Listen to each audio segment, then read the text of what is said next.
출애굽기 3장 1절. 모세가 그의 장인 미디안 제사장 이드로의 양떼를 치더니 그 떼를 광야 서쪽으로 인도하여 하나님의 산 호렙에 이르매. 할렐루야.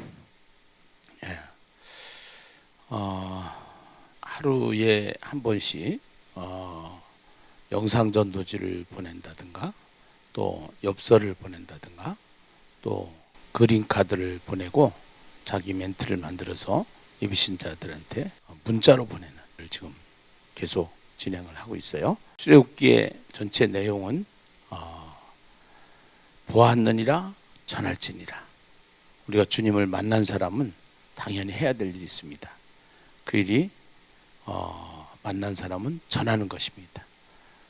소명과 사명, 부름을 받은 사람은 이제 하나님께서 우리에게 맡겨주신 사명이 있어요.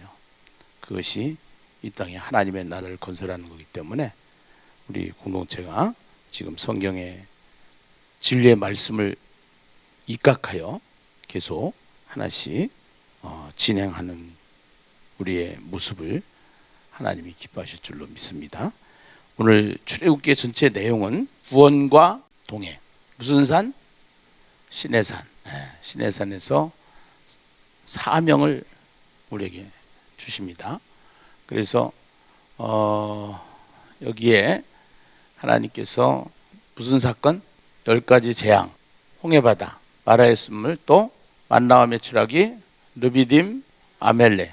이걸 통해서 하나님의 무엇을 본다? 권능. 우리에게 무엇을 지라고 그래요? 성막. 성막 안에는 누가 있어요? 제사장. 이것은 임재다. 출애굽기의 가장 센터에 시내산을 중심으로 여기는 뭐 했느니라? 보았느니라. 여기는 뭐 할지니라? 전할지니라. 이 큰 그림을 가지고 우리가 출애굽기를 보면은 이제 전체 그림이 잡혀요. 우리가 몇 가지 어록들이 여기서 나오는데요. 어록들이 나오는데 한번 따라서 합시다. 무능자가 전능자를 만나면 무슨 자가 될까요? 능력자가 됩니다. 할렐루야. 우리가 아브라함 얘기를 너무 잘 알고 있는데요. 하나님께서 아브라함을 부르시고 내가 너로 큰 민족을 이루고 내 이름을 창대하게 하리니 너는 무엇이 될지라?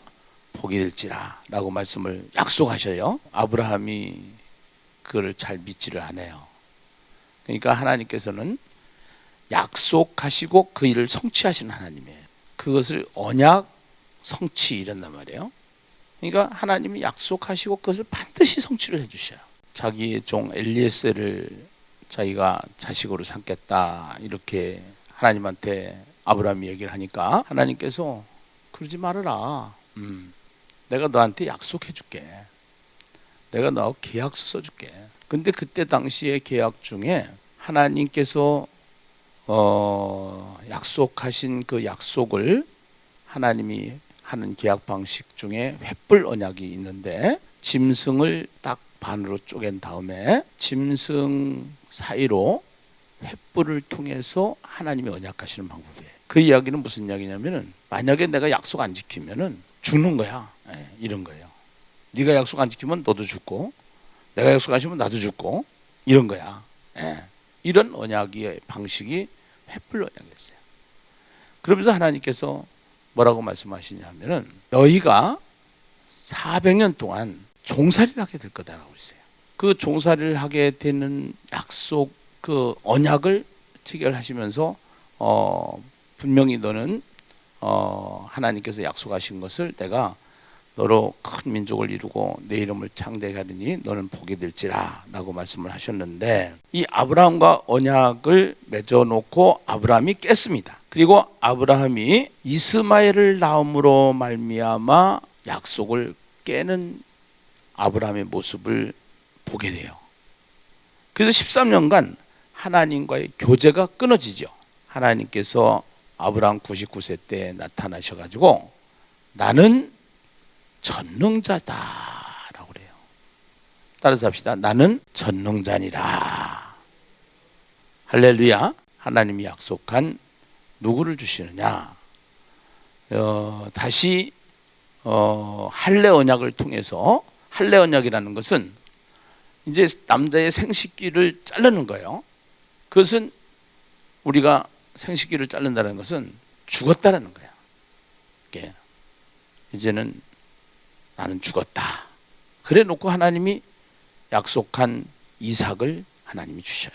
아브라함과 이삭과 야곱과 12아들을 통해서 이스라엘 민족이 탄생하게 되고 그 이스라엘 민족이 애굽에 가서 종살이를 하게 되고 그 종살이를 하는 가운데서 출애굽기가 이제 시작이 돼서 모세를 불러가지고 모세를 통해서 다시 하나님이 약속한 그 약속을 이루어 나가시는 하나님이신 것을 믿으시면 아멘 하십시다. 아멘이죠?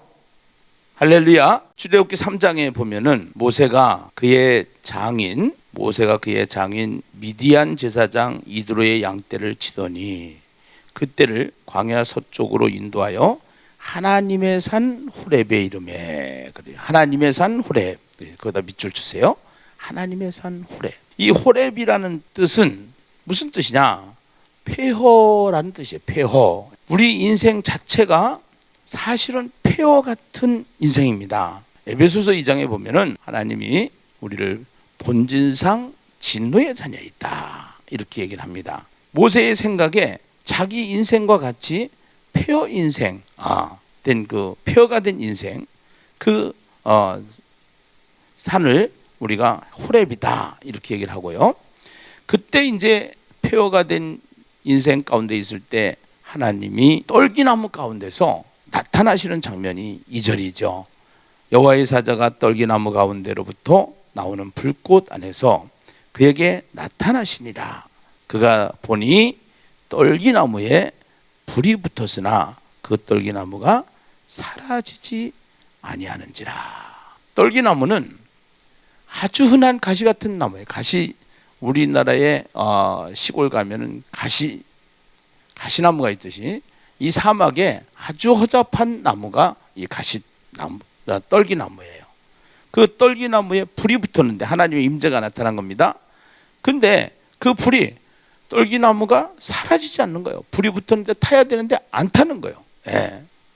이 가시떨기는 이스라엘 백성들의 그 전류와 고난 싸움 속에서 하나님이 이제는 임재가 나타난 것인데, 이제 그 모세를 부르신 호렙산, 하나님의 산 호렙에서 폐허 같은 인생, 정말로 모세를 부르시고 내가 너를 지금부터 쓸 것이다라고 하는 예고의 그림 언어가 성경을 통해서 우리에게 보여집니다. 3절에 보니까 이에 모세가 이르되 내가 돌이켜 가서 이 큰 광경을 보리라. 떨기나무가 어찌하여 타지 아니하는고? 내가 돌이켜 가서 이 큰 광경을 보리라. 떨기나무가 어찌하여 타지 않는고? 신기해서 다가갔습니다. 여호와께서 그가 보려고 돌이켜 보는 것을 보신지라 하나님이 떨기나무 가운데서 그를 불러 이르시되 모세야 모세야 하시매 그가 이르되 내가 여기 있나이다. 네. 그리고 하나님이 이르시되 이리로 가까이 오지 말라.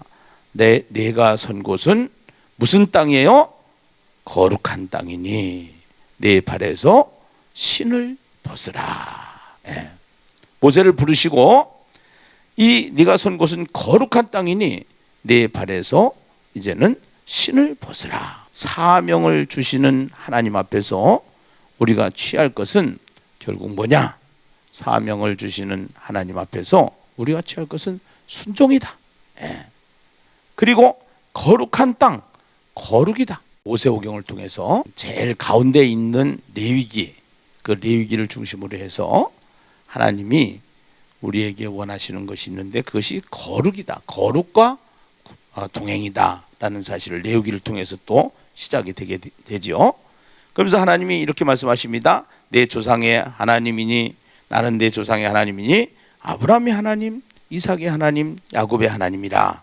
모세가 하나님 미혹기를 두려워하여 얼굴을 가리매 7절 거기 보십시다. 여호와께서 이르시되 내가 애굽에 있는 내 백성의 고통을 분명히 보고에다가 박스를 치세요. 네, 보고. 그 다음에 그들의 감독자로 말미암아 부르짖음을 듣고에다 박스. 근심을 알고에다 박스. 예. 내가 내려가서에다가 박스. 애굽의 손에서 건져내고에다 박스. 그들을 그 땅에서 인도하여다가 박스. 아름답고 광대한 땅, 젖과 꿀이 흐르는 땅, 가나안 족속, 헷 족속, 아모리 족속, 브리스 족속, 히 족속, 여부스 족속의 지방에 뭐하려 하노라? 데려가려 하노라. 예. 7절 8절을 통해서 데려가려 하노라까지 이제 하나님께서 7개 동사를 통해서 하나님이 나는 보고 있고 듣고 있고 알고 있고, 그래서 보고 듣고 알고 계신 하나님이 어떻게 했냐? 내려오셔서 우리를 건져내시고 이스라엘 백성을 건져내시고 그 땅에서 인도하여 아름답고 광대한 땅, 젖과 꿀이 흐르는 땅, 가나안 족속, 헷 족속, 아모리 족속, 브리스 족속, 히 족속, 여부스 족속의 지방에 뭐하려 하노라? 데려가려 하노라. 오늘 폐허가 된 호렙, 또 가시떨기나무 같은 그러한 우리 인생, 무능자의 인생, 그 무능자의 인생에 하나님이 떨기나무 가운데 나타나셔서 하나님께서 이제 모세를 통해서 하나님이 하시고자 하는 일을 여기에 나타내고 있습니다. 그래서 하나님께서는 무능자인 모세를 불러서 전능자인 하나님께서 모세를 통해서 이스라엘 백성을 구원해내시고자 하는 하나님의 뜻이 여기에 있는 거예요. 우리도 어떻게 보면은 호렙 폐허가 되는, 정말로 우리의 인생이 폐허 인생 같은, 본질상 진노의 자녀이기 때문에 도저히 답이 나오지 않는 인생인데도 불구하고 하나님은 한번 약속하신 것을 계속 이루시기 위해서 전능자인 하나님께서 가시떨기 나무 같은 그러한 곳에서 모세를 부르시고 모세를 만나 주십니다. 오늘 우리들도 하나님께서 이제 부족하고 연약하고 무지하고 약하고 두려워하고 떨고 맨날 이러한 우리의 모습 속에 하나님께서 예수 그리스도를 통해서 우리에게 찾아오셔서 우리의 죄의 문제를 해결해 주시고 약한 나를, 부족한 나를, 작은 나를 하나님은 우리를 위대한 사람, 하나님의 사람, 성령의 사람으로 우리에게 능력을 주셔서 무능한 자 같지만, 약한 자 같지만, 미련한 자 같지만, 천한 자 같지만 하나님은 우리를 하나님의 사람으로 세워주시고 마시는 하나님이심을 믿어야 될 줄로 믿습니다. 할렐루야. 그러면서 하나님께서 모세에게 뭐라고 그래요? 이제 가라. 따라서 합시다. 이제 가라. 예. 오늘 우리를 부르신 다음에는 반드시 우리에게 가라. 뭐 하러 가느냐? 이스라엘 백성을 구원하러 가라. 호렙과 같이 폐허된 인생이다. 본질상 진노의 자녀다. 도저히 답이 안 나오는 인생이다. 그러나 떨기나무 가운데서 이제 하나님이 만나주시죠. 임재하시고, 그리고 떨기나무 같은 인생들, 우리 인생들을 하나님이 이제 폐허가 된 인생들을 구원하기 위해서 하나님께서 모세를 부르신 다음에 모세에게, 무능자인 모세에게, 약한 모세에게 찾아오셔서 하나님이 이제는 하나님의 뜻을 펼쳐가시는, 하나님의 일을 진행하시는, 무능자가 전능자이신 하나님을 만남으로 말미암아 이제는 능력자가 되게 하시는 전능하신 하나님이 우리의 하나님이신 것을 믿으시면 아멘하십시다. 이제 가라. 이스라엘 자손의 부르짖음이 내게 달하고 애굽 사람이 그들을 괴롭히는 학대도 내가 보았다. 이것은 창세기 15장에서 이미 하나님의 스케줄, 하나님의 시간표 속에서 이스라엘 백성들이 진행되고 있다는 사실을 우리는 출애굽기 3장을 보면서 창세기 15장을 볼 수 있어야 돼. 그래서 우리의 인생은 우리의 시간표대로 되는 것이 아니라 하나님의 시간표대로 되는 것을 믿어야 될 줄로 믿습니다. 이제 내가 너를 바로에게 보내어 10절입니다. 이제 내가 너를 바로에게 보내어 너에게 내 백성 이스라엘 자손을 애굽에서 인도하여 내게 하리라. 모세가 하나님께 이르되 내가 누구이기에 바로에게 가며 이스라엘 자손을 애굽에서 인도해 내리까? 내가 누구인데? 내가 이 나이에 무슨 영화를 보겠다고? 내가 이 나이에 무슨 영화를 보겠다고? 지금 나이가 80이 넘었다. 80이란 말이에요 지금. 그 80인데 이 80에 내가 무슨 영화를 보겠다고? 내가 누구에게 바로에 가며 이스라엘 자손을 애굽에서 인도해 낸단 말입니까? 그러나 하나님은, 모세는 자기 자신을 얘기하지만 하나님은 네가 누구인지가 중요하지 않다라는 겁니다. 나이가 중요하지 않다라는 겁니다. 네가 누구인가가 중요하지 않다라는 겁니다. 내가 누구이기에 바로에게 가며 이스라엘 자손을 애굽에서 인도해 내니까 12절에 하나님이 이르시되 내가 반드시 너와 함께 있으리라. 네가 그 백성을 애굽에서 인도해낸 후에 너희가 이 산에서 하나님을 섬기리니 이것이 내가 너를 보낸 무엇이니라? 증거니라. 내가 반드시 너와 함께 있겠다. 모세의 자질이 중요한 것이 아니라 무능한 모세를 하나님이 함께 하심으로 말미암아 하나님의 뜻을 펼쳐가겠다고 하시는 하나님의 의지를 우리는 보면서, 하나님께서 이스라엘 백성들이 애굽에서 종살이를 하고 있을 때에 호렙산에 나타나신 하나님, 폐허의 뜻을 가진 호렙산에서 왜 하나님이 모세를 부르신가?